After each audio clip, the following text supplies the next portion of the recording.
What's going on, guys? Welcome to the first episode of Caleb's Quick Flips. I bought an old 80 series and I've taken a series of time lapses of me just building it, putting it back together essentially. Needed a new diff, new suspension, rims and tyres, just super simple. Clean up, we did a bit of painting, the bonnet was peeling, also painted the guards. But hey, watch along to find out exactly what happens. Phew.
this car as a transitional car from our Landcruiser to our new car.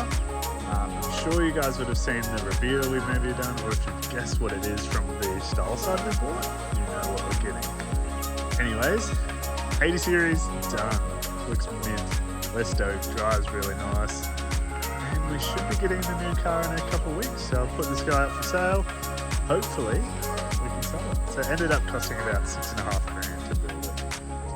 And that's including the purchase of buying it for $4,500. And yeah, we're just gonna try and see what we can get. I'm hoping for $10,000 to make all the work worth the while. But hey, if it helps someone else out, that's a wrap on the quick flip 80 series build. Hope you guys enjoyed it and yeah, learned something about flipping a car. It turned out so good and we couldn't be happier. Especially in this lighting, it looks so good. And in other lighting too, but hey. Just a quick fun video